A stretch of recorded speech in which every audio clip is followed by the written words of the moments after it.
Bom dia, família! Sejam todos bem-vindos a mais um estudo diário das Escrituras. A gente está continuando o nosso estudo aqui em Jacó, capítulo 5, a partir do versículo 29, tá? Vou começar lendo aqui e já fazendo explicação aqui da alegoria das oliveiras. Muitas coisas já foi explicado na mensagem de ontem e da de ontem de ontem.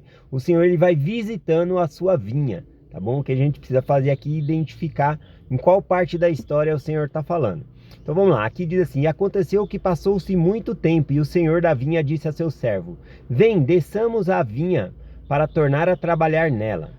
Pois eis que o tempo se aproxima e o fim logo virá. Portanto, devo guardar frutos para mim para a estação. Os frutos que o Senhor quer guardar é nós, né? Que nós possamos nos tornar semelhante a Ele. Ele quer a nossa exaltação, tá bom? Que nós possamos ter a salvação junto com Ele, a vida eterna. E aconteceu que o senhor da vinha e o seu servo desceram a vinha, e foram até a árvore na qual havia tirado os ramos naturais, de onde havia enxertado os ramos bravos. E eis que toda espécie de frutos sobrecarregavam a árvore. E aconteceu que o senhor da vinha provou os seus frutos, cada um segundo o seu número. E o senhor da vinha disse: eis que durante todo este tempo cuidei desta árvore, e guardei para mim frutos para a estação. Mas eis que desta vez produziu muitos frutos, e nenhum deles é bom. E eis que toda espécie de frutos maus. E de nada me serve, apesar de todo o nosso trabalho. Agora sentiria perder essa árvore. E o senhor da vinha disse ao servo: Que faremos por esta árvore, a fim de novamente guardar os seus bons frutos para mim? E o servo disse ao amo: Olha, por teres enxertado os ramos da oliveira brava, eles nutriram a raiz, de modo que elas estão vivas e não morreram. Vês, portanto, que ainda estão boas. E aconteceu que o senhor da vinha disse ao seu servo: De nada me serve a árvore e a sua raiz, e para nada serve enquanto produz frutos maus. A raiz aqui são os convênios do Senhor. Nós poderíamos dizer assim: a igreja ela é perfeita, mas de nada adianta a organização da igreja ser perfeita, o evangelho ser perfeito, se nós não seguimos o evangelho. Então aqui a raiz, né, seria os convênios do Senhor. Então de nada adianta ter os convênios do Senhor disponíveis para nós se nós não entramos na casa do Senhor e não fazemos convênio com Ele. Então os convênios são essas raízes, tá? Então o Senhor fala: de nada me adianta os convênios se as pessoas estão produzindo maus frutos. Ou seja, também de nada adianta eu me comprometer, fazer convênio com o Senhor, mas eu não modificar minha vida. Então a gente vê aqui que a árvore estava carregada de fruto, mas todos os frutos eram maus, né? Nós não queremos encher a igreja de pessoas. Claro que nós queremos que quanto mais pessoas, melhor. Melhor porque a gente acredita que as pessoas vão obter conhecimento, se aproximar do Senhor. Mas de nada adianta encher a igreja de gente e essas pessoas não se converterem ao Senhor. Então o propósito é nós modificarmos nossa vida. Ele continua aqui: não obstante sei que as suas raízes estão boas, e para um propósito meu preservareis. Por causa da grande força elas produziram até aqui todos os ramos bravos, bons frutos. Mas eis que os ramos bravos cresceram e superaram as raízes da árvore. Aqui nós observamos, né, quando fala que os ramos bravos cresceram e superaram a raiz, as pessoas se achar que é mais importante, né, do que os convênios do Senhor. Aqui vai falar sobre o orgulho, tá bom? Ele continua dizendo aqui: e por haverem os ramos bravos sobrepujado as raízes, ela produziu muitos frutos maus. Porque produziu muitos frutos maus, vê que começaram a morrer. E logo estará madura e poderá ser lançada no fogo, a menos que façamos algo para preservá-las. Então aqui a gente está vendo uma grande apostasia degeneralizada, tá bom? As pessoas se afastando de Deus, se afastando do convênio do Senhor. Havia as escrituras, mas não tinham mais os convênios do Senhor, porque eles estavam se afastando, tá bom? Ele está falando de uma apostasia aqui que está chegando. O versículo 38 em diante aqui, a gente pode pensar um pouco sobre na nação aqui dos nefitas e lamanitas. Aqui diz assim, do 38 em diante, o 38 e o 39, ó. E aconteceu que o senhor da vinha disse a seu servo: desçamos às partes mais baixas da vinha, para ver se os ramos naturais também produziram frutos maus. E aconteceu que desceram às partes mais baixas da vinha, e aconteceu que viram que os frutos dos ramos naturais também haviam se corrompido. Sim, primeiros e o segundo também e o último, todos haviam corrompido-se. Aqui a gente lembra dos nefitas e lamanitas, né? Quando nós estudamos ontem essa parte, falava que metade produziu frutos bons e metade frutos maus. Os nefitas guardavam os mandamentos e os lamanitas não guardavam os mandamentos do Senhor. Porém, aqui nessa parte da vinha, ele fala que ele desceu novamente a vinha e toda a árvore havia se estragado. Nenhum deles produzia frutos. Tanto os nefitas como os lamanitas haviam se corrompido. É a história do livro de Mórmon, né? No final a gente vê ali o fim, né, da nação nefita e os lamanitas também buscando ali encontrar os nefitas e matá-los. Então a gente vê aqui uma apostasia geral. Continuando aqui, versículo 40. E os frutos bravos e os últimos haviam sobrepujado a parte da árvore, que produzira frutos bons. Tanto assim que os ramos haviam secado e morrido. E aconteceu que o senhor da vinha chorou e disse ao seu servo: que mais poderia ter feito pela minha vinha? Aqui a gente vê o sentimento do Senhor por nós. Ele chorou quando viu toda essa corrupção, toda essa apostasia se afastando as pessoas se afastando de Deus, se perdendo, né, nesse mundo. Então ele chorou aqui. E eis que eu sabia que todos os frutos da vinha, exceto esses, haviam corrompido-se. Ou seja, o livro de Mórmon ele vai até o ano ali 421 depois de Cristo. Então todas as outras vinhas já haviam se corrompido. Jerusalém, né, lá em Jerusalém, os judeus eles tiveram a igreja de Cristo até o ano 96, 74 depois de Cristo. Depois a Bíblia para de ser escrita. Por quê? Porque houve uma grande perseguição, mataram os profetas, apóstolos, e aí a igreja foi definhando e morrendo. Tirou-se quem tinha autoridade de Deus, né? Os profetas e apóstolos. Então já não havia mais essa autoridade e revelação na terra. Então esse aqui eram os últimos, né, que tinha, ou seja, 421 anos depois também, aqui então os nefitas e lamanitas haviam se corrompido aqui.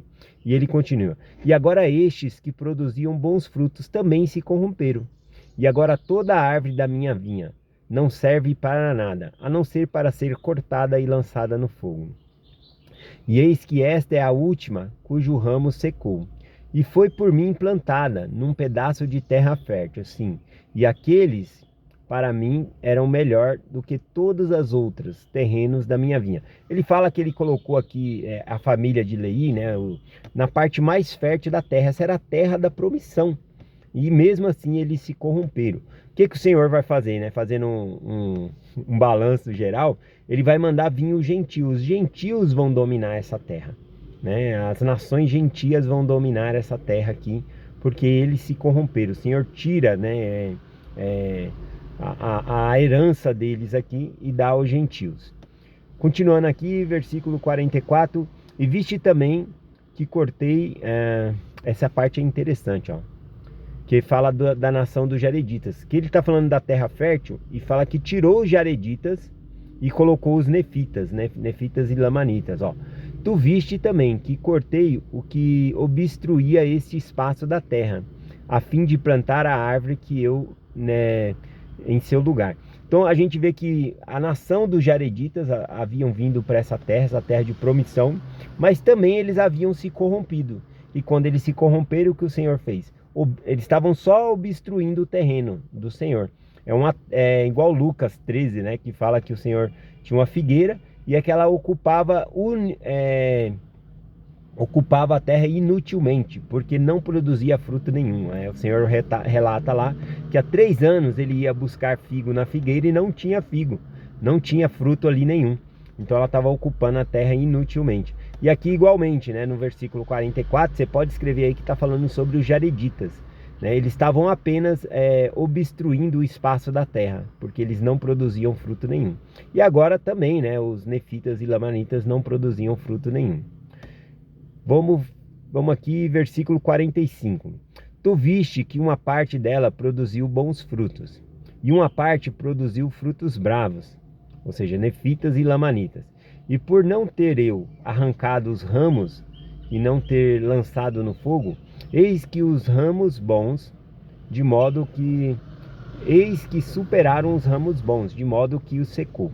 E agora eis que, apesar de todo o cuidado que tivemos com a minha vinha, e as suas árvores corromperam-se, de modo que não produzem bons frutos. Estas tinham sido minha esperança de conservar, a fim de guardar frutos para mim para a estação. Mas eis que elas se tornaram como a oliveira brava, e não servem para coisa alguma, a não ser para ser cortada e lançada no fogo. Sim, e perderam-las. Bom, então aqui a gente vê que os maus, né, acabaram superando os bons ali.